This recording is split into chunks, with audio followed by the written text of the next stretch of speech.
Korean drama जिसका नाम है लव नेक्स्ट डोर। सो कहानी के स्टार्ट में हम कहानी की मेल और फीमेल लीड के मॉम्स को देखते हैं जो कि अपने फ्रेंड्स के साथ ट्रैकिंग पे आई होती हैं। सियोंग हो जो कि फेमस आर्किटेक्ट होता है, वहीं रियो यूएसए की एक फेमस टेक कंपनी में जॉब करती है। देखा जाए तो ये दोनों बहुत ही अच्छे तरीके से अपने लाइफ में सेटल हैं। ये जब 5 साल के थे तब से ये दोनों एक दूसरे को जानते हैं और तब से इनकी मॉम भी एक दूसरे को जानती है और ये दोनों एक दूसरे की फ्रेंड्स भी हैं। लेकिन जब भी बात इन दोनों के बच्चों की करियर की आती है तो ये दोनों एक दूसरे से कंपटीशन करने लगती है कि आखिर किसका बच्चा अच्छा कर रहा है। जहाँ सियोंग हो की मॉम बताने लगती है कि उनके बेटे ने कोरिया की टॉप यूनिवर्सिटी में टॉप किया था और हाल में जो उसने लाइब्रेरी बनाई है उसके लिए उसे बहुत ही जल्द बेस्ट आर्किटेक्ट का अवार्ड भी मिलने वाला है। इसके अलावा वो नेशनल लेवल का स्विमर भी है और उसने इतनी कम एज में अपनी खुद की कंपनी भी खोल ली है। इतना सब कुछ सुनने के बाद रियो की मॉम कहाँ शांत रहती, वो भी अपनी बेटी के बारे में सारी खूबियां बताने लगती है और वो बताती है कि मेरी बेटी ने भी यूनिवर्सिटी में टॉप किया था जिसकी वजह से यूएसए के most richest and second famous company की तरफ से उसे जॉब लेटर आ गया था। अब इन दोनों की बातें सुन के इनकी फ्रेंड्स पक चुकी थी और यहाँ से जाने लगती है क्योंकि ये दोनों हमेशा ही अपने बच्चों के बारे में बात करती हैं और इसलिए इनके फ्रेंड्स को इनके बारे में सारी बातें पता होती हैं। इसलिए ये यहाँ से जाने लगती है और ये बेट लगाती हैं कि आखिर इन दोनों में से इस बार कौन जीतेगा।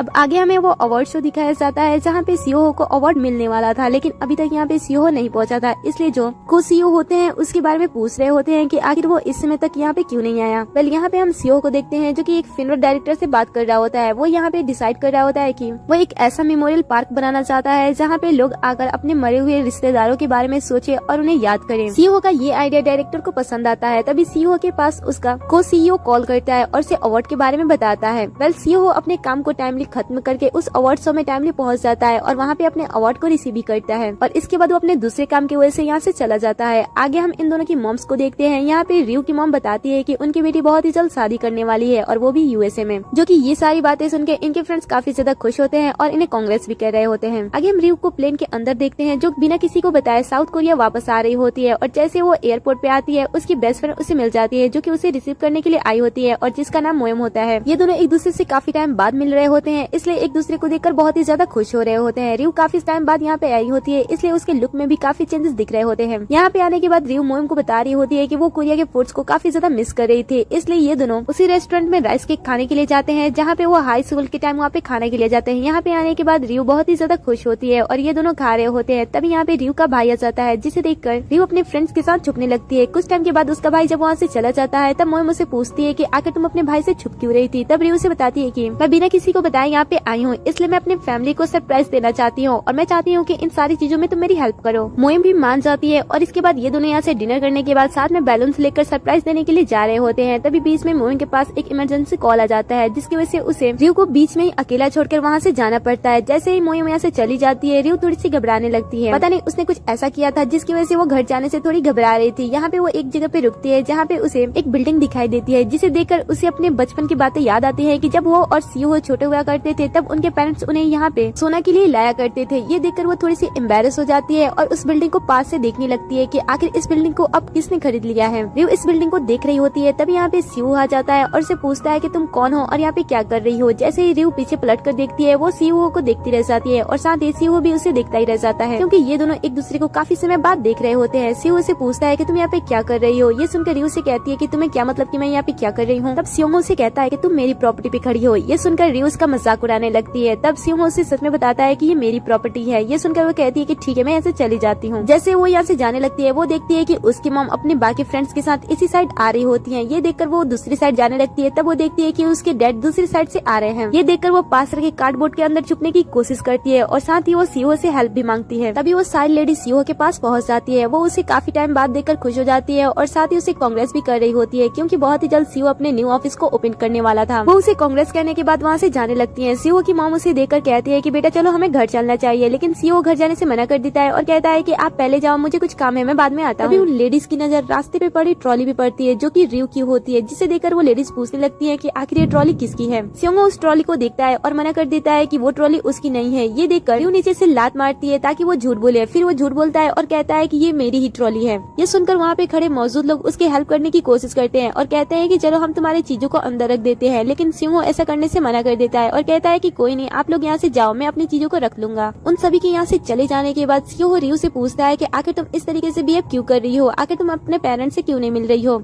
रियो बताने से मना कर देती है। ये सुनकर सिंहो उसके बॉक्स को प्रेस कर देता है ताकि वो अंदर से बाहर न निकले, इसलिए रियो उस बॉक्स को ही फाड़ देती है और वो वहाँ से बाहर आ जाती है। बाहर आने के बाद वो उसे कांग्रेस करती है और कहती है कि तुम्हारा ऑफिस तो बहुत ही अच्छा है, क्या मैं वॉशरूम यूज कर सकती हूँ? और वॉशरूम के बहाने वो ऑफिस के अंदर चली जाती है। अंदर आने के बाद वो उसकी ऑफिस को देखने लगती है। ये देखकर सिंहो से पूछता है कि आखिर तुम घर क्यों नहीं जा रही हो, लेकिन रियो बात को पलट देती है और उससे दूसरे टॉपिक्स पे बात करने लगती है। ये देखकर सिंहो उसे घर जाने के लिए कहता है, लेकिन रियो उसकी बातों को नहीं सुनती है और ऊपर जाने लगती है। जैसे वो ऊपर जाती है, एक वायर उसके पैर में फंस जाता है, जिसकी वजह से वो गिरने वाली होती है। तभी वो बुक सेल्फ का सहारा लेकर बच जाती है, लेकिन वो बुक सेल्फ उसमें गिरने ही वाला होता है। तभी सिंहो आकर उसे बचा लेता है। वो तो उसे बचा लेता है, लेकिन जो बुक सेल्फ होती है जिसपे एक मेटल की मूर्ति होती है जो कि सिंहो की पीठ पे जाकर गिर जाती है, जिसकी वजह से उसे चोट भी लग जाती है। ये देखकर वो उसके कपड़े को हटाकर देखने लगती है, जहाँ पे वो देखती है कि उसे तो काफी चोट लगी होती है, साथ ही उसे एक और चोट भी लगी होती है, जिसे देखकर उसे पास्ट की कुछ बातें याद आने लगती है। जब वो छोटी थी तब वो सिंहो की लड़ाई को छुड़ाने के लिए बीच में आ जाती है और लड़ाई को रोक रही होती है। जाने अनजाने में उससे ही सिंहो को धक्का लग जाता है और वो जाकर तार से लग जाता है, जिसका चोट आज तक वहाँ पे लगा हुआ था। चोट को देखकर उसे इस टाइम भी अफसोस हो रहा होता है। तभी सिंहो उसे कहता है कि मैंने तुमसे कहा था ना कि तुम मुझसे दूर हो जाओ, जब तुम मेरे पास रहती हो मेरे साथ कुछ न कुछ गलत होते ही रहता है, आखिर तुम अपने घर ही क्यों नहीं चली जाती हो? ये सुनकर रियो से कहती है कि तुम्हारा अब ये ज्यादा हो रहा है। ये सुनकर वो उसे कहता है कि मुझे पता है कि तुम सॉरी तो बोलोगी नहीं, इसलिए तुम अपने घर चली जाओ। ये सुनकर रियो वहाँ से जाने लगती है। तभी सिंहो उस मूर्ति को उठाता है और कहता है कि तुम्हें पता है कि ये मूर्ति 17 मिलियन वॉन की है। ये सुनकर रियो उस मूर्ति को अपने हाथ में लेती है और थोड़ी सी सफाई करने के बाद उसे कहती है कि तुम्हारी मूर्ति तो बिल्कुल ही सही है, ये बिल्कुल भी नहीं टूटी। और इतना कहने के बाद वो उसे रख देती है। ये सुनकर सिंहो से कहता है कि आखिर तुम क्या छुपाने की कोशिश कर रही हो? देखो जो कुछ भी बातें हैं वो तुम आंटी को साफ साफ क्यों नहीं बताती हो? मैं भी तुम्हारे साथ घर चलता हूँ। इतना कहने के बाद वो दोनों से साथ में जाने लगते हैं। आगे हम मोयून को देखते हैं जो कि काम पे आई होती है। यहाँ पे उसे एक पर्सन को रेस्क्यू करना होता है। जब वो उसे चेक करती है तब उसे पता चलता है कि उस पर्सन को तो डायरिया है और उसने साथ में काफी सारे ड्रिंक भी कर लिया है, जिस वजह से वो होश में नहीं है। इसलिए मोयून उसे समझाने की कोशिश करती है और उसे साथ में हॉस्पिटल जाने के लिए कह रही होती है, लेकिन वो पर्सन उसकी बात नहीं मानता है और इस पे ही हमला करना स्टार्ट कर देता है, जिस वजह से सारे लोग वहाँ से साइड हो जाते हैं, क्योंकि उस पर्सन के हाथ में एक टूटी हुई बोतल होती है, जिस बोतल की वजह से वो सारे लोगों को डरा रहा होता है। तभी हम यहाँ पे कहानी के सेकंड में लीड दानो को देखते हैं, जिसकी यहाँ पे एंट्री होती है और वो यहाँ पे अपने आप को रेड बर्ड बता रहा होता है और यहाँ पे वो लोगों को बचाने के लिए आया होता है, लेकिन यहाँ पे तो वो वही पीटने लगता है और जिसकी वजह से उसके हाथ में भी चोट लग जाती है। तभी मोयून सामने आती है और एक जोरदार किक मारती है, जिसकी वजह से वो बोतल भी टूट जाती है और साथ ही वो इंसान भी नीचे गिर जाता है। इसके बाद वो उसे रेस्क्यू करके यहाँ से लेकर जाने लगती है।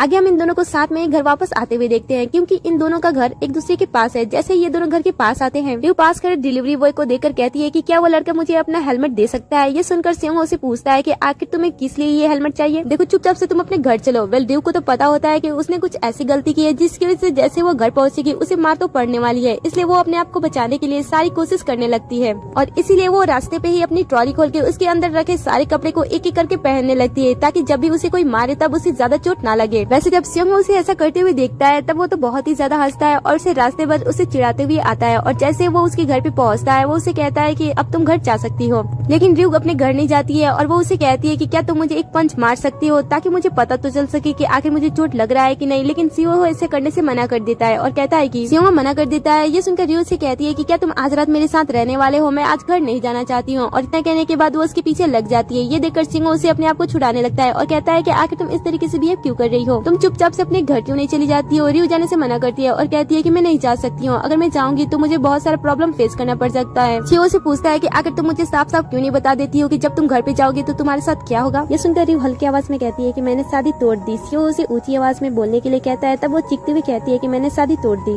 ये सुनकर सिंहो उसे कहता है कि पीछे देखो तुम्हारी मॉम खड़ी है। रियो को लगता है कि वो मजाक कर रहा है, इसलिए जैसे वो पीछे मुड़ के देखती है वो देखती है कि इसकी मॉम खड़ी है, इसलिए वो शॉक्ड हो जाती है और अपनी मॉम को देखने के बाद वो सिंहो के पीछे जाकर छुप जाती है। यहाँ पे उसकी मॉम के साथ उसके डैड भी आ गए होते हैं और साथ ही सिंहो की मॉम भी यहाँ पे आ चुकी होती है। रियो की मॉम अपनी बेटी को देखने के बाद वो उसे कहती है कि आखिर तुमने शादी क्यों तोड़ दी? क्या उसने तुम्हारे साथ कुछ किया था या फिर वो तुम्हें चीट कर रहा था? इतना कहने के बाद वो उसे पीटते हुए आगे बढ़ती है और कहती है कि शादी को 1 महीना बचा था, आखिर तुमने ऐसा क्यों कर दिया? इतना कहने के बाद वो उसे पीटने के लिए आगे बढ़ती है, लेकिन सिंहो उसे बचा लेता है और सारी मार खुद ही खा लेता है। फिर रियो की मॉम उसे पूछती है कि बताओ तुमने आखिर शादी से क्यों मना कर दिया? क्या वो तुम्हारे साथ गलत कर रहा था? क्या वो तुम्हें चीट कर रहा था? अगर ऐसी कोई बात है तो मैं उससे बात करती हूँ। रियो मना कर देती है और कहती है कि नहीं ऐसी कोई बात नहीं है, दरअसल शादी को मैंने तोड़ा था। ये सुनकर सारे लोग शॉक्ड हो जाते हैं और साथ ही रियो की मॉम उसे फिर से पीटने के लिए आगे बढ़ती है और फिर से सिंहो बीच में आ जाता है और वो फिर से बचाने लगता है, जिसकी वजह से फिर से उसे ही मार पड़ जाती है। ये सारी चीजें देखकर रियो के डैड परेशान हो जाते हैं और वो अपनी वाइफ को रुकने के लिए कहते हैं और कहते हैं कि तुम शांत हो जाओ। सबसे पहले हमने अपनी बेटी की सारी बातों को ध्यान से सुनना चाहिए कि आखिर उसने ऐसा क्यों किया। कुछ भी करने से पहले उसे बोलने का मौका तो दो। ये सुनकर वो कहती है कि ठीक है चलो तुम अपनी सारी बातें मुझे बताओ। ये सुनकर रियो से कहती है कि ठीक है मॉम आप प्रॉमिस करो कि जब तक मैं अपनी सारी बातें कंप्लीट ना कर लूँ आप मुझे माफ मारोगी नहीं। उसकी मॉम कहती है कि ठीक है, अपनी बातें पूरी करो। वो कहती है कि मैंने शादी तोड़ दी और साथ ही एक और बात है जो मैं आपको बताना चाहती हूँ, मैंने अपनी जॉब भी छोड़ दी है। अब ये सारी बातें सुनकर तो सारे लोग एक बार फिर से शॉक्ड हो जाते हैं और उसकी मॉम तो और भी ज्यादा गुस्सा हो जाती है और कहती है कि इतनी मेहनत से इतना सारा पढ़ाई करने के बाद तुम्हें इतनी अच्छी जॉब मिली थी, आखिर तुमने ये सारी चीजें क्यों की। और इतना कहने के बाद वो फिर से उसे पीटने लगती है। रियोन से बचने के लिए काफी इधर उधर भागती है, लेकिन जब वो अपनी मॉम से बच नहीं पाती है तब वो सेंगो का हाथ पकड़ती है और वहाँ से भागने लगती है। उसकी मॉम भी काफी देर तक उसके पीछे भागते हैं, लेकिन जब वो थक जाती है तब वो उन दोनों को छोड़ देती है। बल ये दोनों भी भागते भागते काफी ज्यादा दूर आ जाते हैं और एक जगह पे आने के बाद बैठ जाते हैं। यहाँ पे आने के बाद सीओ से डायरेक्टली पूछ लेता है कि आखिर तुमने अपने जॉब को क्यों छोड़ दिया था, क्या कोई प्रॉब्लम थी। रियो से बताती है कि पिछले 10 सालों से वो सिस्टम पे काम करते करते थक चुकी थी और वो उसे बताती है कि तुम तो जानते हो जैसे मैंने यूनिवर्सिटी से अपनी पढ़ाई कंप्लीट की तुरंत मुझे जॉब मिल गया था और तब से मैं जॉब कर रही हूँ और इसी बीच मेरी एंगेजमेंट भी हो गई थी। मैं दूसरे देश में रहकर अपने काम को कर रही थी जिस वजह से मुझे कुछ भी करने का मौका नहीं मिला और इस वजह से मेरा दिमाग हैंग हो गया था, इसलिए मैं सारी चीजें खत्म करके वापस आ चुकी हूँ और ये सारी बातें मैं अपने मॉम को भी बताने वाली हूँ। वेल जियोंगो को भी इसकी बातें थोड़ी सी सही लगती है। तभी रियो के भाई उसके पास कॉल करता है और उसे बताता है कि मॉम इसमें पूरी तरीके से थक चुकी है, इसलिए तुम बहन को घर पे ला सकते हो। अब मॉम उसके साथ कुछ भी नहीं करेंगी।